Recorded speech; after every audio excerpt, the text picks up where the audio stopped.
What is up, everybody? Welcome back to 5 Minute Fridays. Today's video is about why you should choose a G lens over a G Master lens. Let's get into it.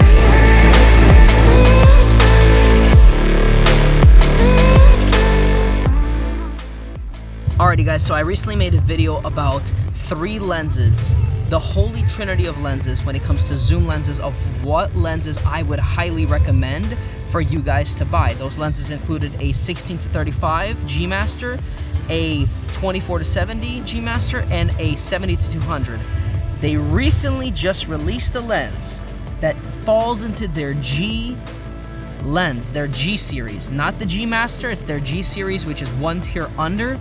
And for once, I actually would highly recommend and I would advocate that this would be the better buy. It is their new 16-25 f2.8 lens. I personally think that this now replaces the 16-35 G Master in the holy trinity of lenses. And the reason why I say that is because here's the thing.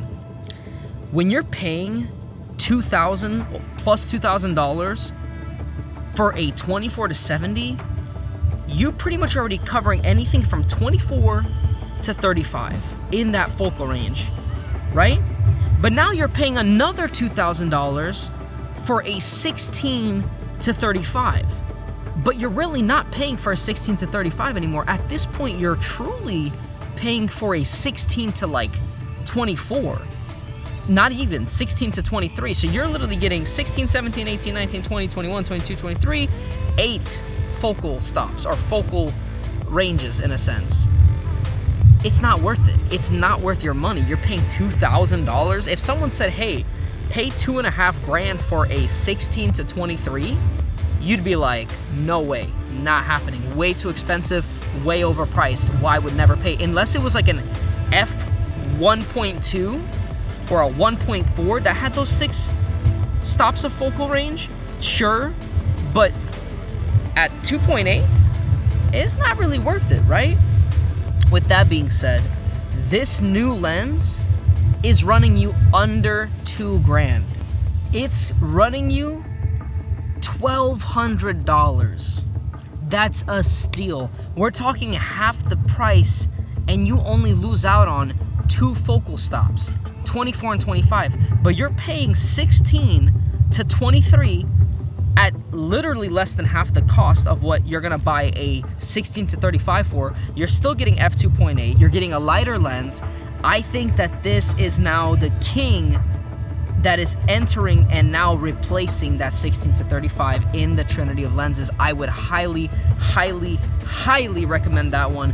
I just can't recommend for you guys to buy a 16 to 35. Even when I made that video, there was something about it that just, I was talking to a friend and I was like, bro, this doesn't sit right with me. Like, I'm recommending for people to buy this lens, but there's such an overlap. Why would you do that? Like, you know, like, I get it. There's really nothing else out there that gets down to 16 besides the fisheye, but, you know, the fisheye doesn't work for everybody, and you can't put filters on it, and there's a lot of other things going on with it.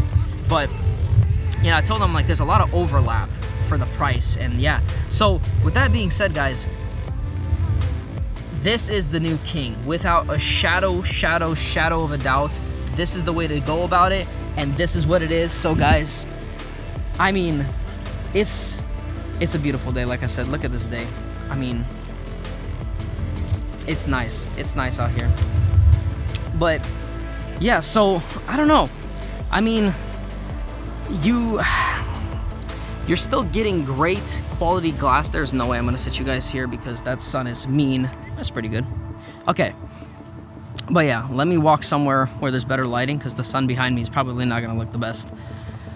But guys, yeah, 16 to 25, I'm telling you, this is the way to go about it now. That focal range is perfect for the Trinity. It's f2.8. There's rumors on the block going on right now that that they're working on a, what was it? I believe they're working on a 24-70 f2, which if that comes out, I'm gonna be super ecstatic about that. I'm looking for a lens like that because so far I own 2 prime lenses, and I really would love to upgrade to a zoom lens, because, you know, when doing photography, I'm not gonna lie, first of all, oh my, wow, it's bright outside. Let's get you guys properly exposed though. The lighting's so nice. But anyways, I came to Wallen Park today. I had no idea what the video was gonna be about. I told my wife, I'm like, man, I wanna go make a video, I wanna go make content, but my brain's like frozen. I don't know what to do. But I realized something by coming out here, and I wanna share this with you guys. If you feel frozen, if you feel like your brain is not, I guess, like generating ideas and, you know, things for you to like put out, guys, the worst thing you could do for yourself is to be locked up in your room, in your house. Creativity dies when you're surrounded by just four walls and you don't know what to do. Unless you're in those four walls because you're truly like, you got music going or something that helps you think. But for me, just sitting at home, almost like wallowing in my own like pity, it doesn't help. It doesn't help. So for me, what I've come to realize is the best thing you can do is go out. Go out, walk around, let the sun hit your face, let the wind blow, breeze, you know, like, but you are able to then just think so much more clearly when you have life around you and that inspiration and people walking, and you get to see and you get to think. And when you kind of get to breathe some fresh air, your brain really does activate. It really does turn on, and you're able to create way more. You're able to think outside the box, and that's something I realize really does help me. So that's what I'd highly recommend for everybody out there, you know, for you guys personally to, like I said, go get some fresh air. That's gonna be the best thing for you. Get outside the box.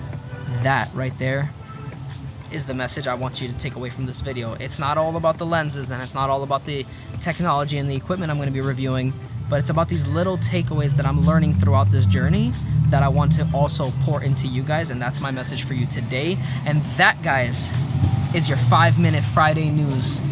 Peace.